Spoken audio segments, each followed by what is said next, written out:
We haven't been subtle about our love for King of the Hill. Arlen is full of interesting characters who manage to be both ridiculous and relatable. One of the things we love seeing are the messes that Hank's degenerate boss, Buck Strickland, always seems to end up in. But that doesn't mean that every mess is simply funny. Sometimes we see the absolute worst side of the man, and it can really make our skin crawl. I'm Kyle with Wicked Binge, and these are Buck Strickland's worst deeds. We'll begin with the least awful and slowly work our way down to the most horrid. With that said, let's get started, old top. At number 5, we have being an environmentalist. Buck does a lot to try to impress women, but pretending to care for the planet was one of the lowest and laziest methods to get attention. Money out of my pocket, but I'm doing it for the children. The episode began with Buck already making some bad calls, having been exposed by the media for his dumping of toxic waste where he thought no one would find it. In an effort to save the company's image, Hank has everyone make an effort to be more green. The entire time, they deal with limiting the air conditioning, carpooling, and recycling. Throughout all this, Buck is seen and heard complaining like a little kid. So when he's given a chance to opt out of the hard work and buy carbon offsets, it's an easy choice for him to make. This led to both Buck and Dale being driven by greed. Dale because he wanted the money with none of the work put in, leading to no trees actually being planted. Buck because he wanted to show off his fabled love for the environment by holding a benefit concert in what he was calling Strickland Woods. All because he ran into a couple of attractive women who were meant to head to a benefit in Austin. Have sinned, but I am a changed man. Once Buck learned that no trees were planted, he refused to come out in the open about it, even though he could have easily blamed Dale for that particular mishap. Instead, he goes to find where there are a lot of trees and pays the owner of that property so he can keep his lie going. It was one of the unfortunate times where Buck did not get what he deserved, unable to face punishment even when Hank tries explaining to the audience what really happened. Did nothing. Leave only footprints! It was a mess that could have easily been avoided if Buck wasn't lazy in the first place and disposed of the toxic material in a safe manner. Number 4. Price wars and fraud. Buck is used to putting others through a lot of headaches. He places stress on his wife with his affairs and risky behavior, places stress on his employees with the price wars he insists on participating in, and he eventually drags the attendees at a propane convention through the same stress. When Buck decides to hire American Chopper, he doesn't take the time to think things through and ends up causing a riot at the convention. And all of this was after having fired Joe Jack so he could try and stay above water with costs. I need this job. Sorry, no room in the lifeboat. He was selling his product for less than it was worth, and it resulted in lack of pay for his employees. If that wasn't bad enough, he then spent money he essentially didn't have to hire speakers, not even bothering to go into detail on what their appearance would require.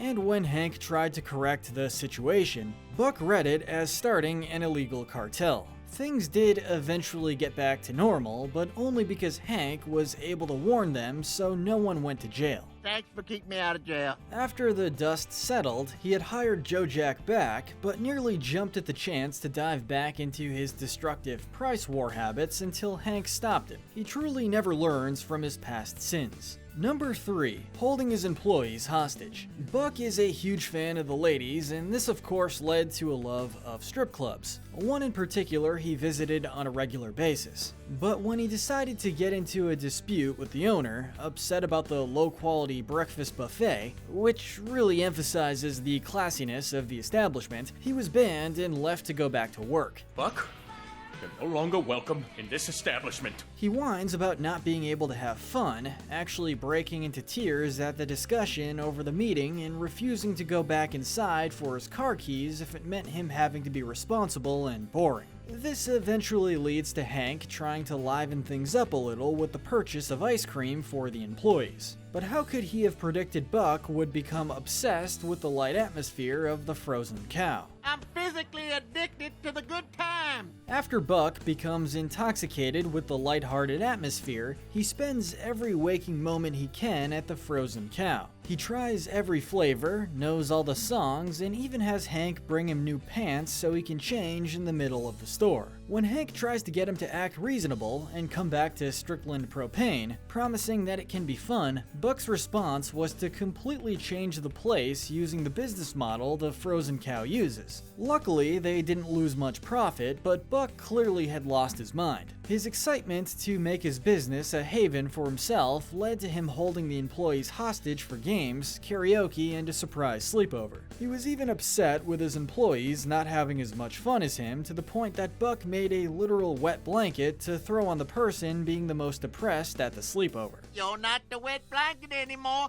She is. Now, we're not experts on torture here, but we're fairly sure sleep deprivation and conditioning behavior through fear counts, especially when being forced to pal around with Buck Strickland whenever he demands. Number 2. Placing Bobby in danger. When Bobby takes a job as a caddy, his goal is to do as little work as possible, so it seemed like a dream come true when he was hired by Buck Strickland. Instead, it caused conflict for Hank's work and home life. Now, Buck is already not an appropriate role model for the young Bobby, but since Bobby was raised thinking Buck was a sensible businessman and someone worth looking up to, ironically thanks to his dad, he began mimicking everything Buck said and did. God dang it, it's 7:15. I'm missing the wheel. Now, we aren't saying that Buck had planned to treat Bobby like trash from the beginning. In fact, we would even say that Buck was happy to have a kid look up to him that he wasn't actually responsible for.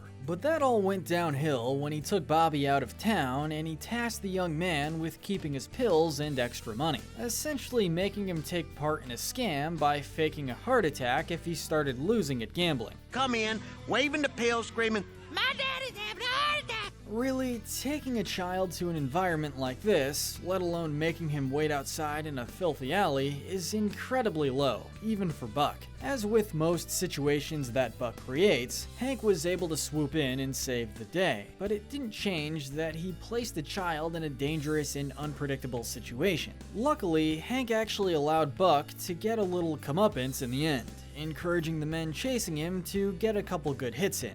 And to be honest, he deserved a lot worse. Number 1. Trying to frame Hank for murder. This is, without a doubt, the lowest Buck Strickland has ever dropped to. In fact, this is the most screwed up, sociopathic thing anyone has done on King of the Hill, and Cotton has killed 50 men. I killed 50 men. We mentioned Buck's love for women in an earlier listing, but it came up again when his wife was fed up to the point that she demanded a divorce. They rekindled their love for one another after seeing all the changes Peggy made to Sugarfoots, with everything she had altered being something that had sentimental value for the couple. What have they done to Sugarfoots? But this led to Debbie, Buck's lover, being neglected and looking to take out Miss Liz and Buck. This ordeal led to Debbie's body being found in a large hunt for who could have been responsible. And Buck's response was to frame Hank since he thought his wife might have done it. In doing this, Buck records Hank saying things that can easily be taken out of context, plants evidence in his truck that could lead to Hank's arrest, and tosses the gathered evidence at the front door of the police station.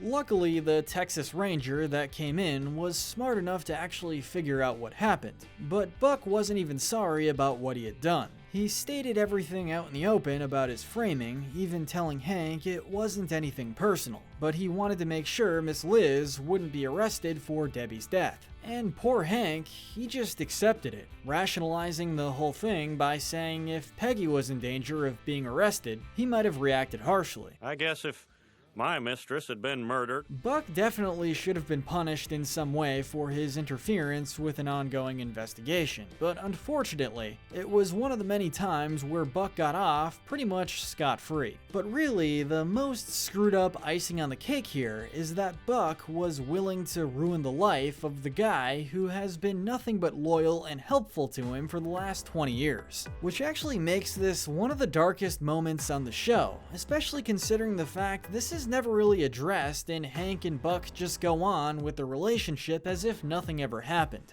But this is definitely proof that Buck is a total sociopath. He doesn't deserve to have Hank in his corner, and hopefully his sins catch up to him. But what do you think, Old Top? What are Buck Strickland's worst moments? Let us know in the comment section, and check out our other King of the Hill videos. We actually did a video on Peggy's worst deeds, and also rank all the characters of Arlen on the morality spectrum in our Good to Evil video. But most importantly, stay wicked.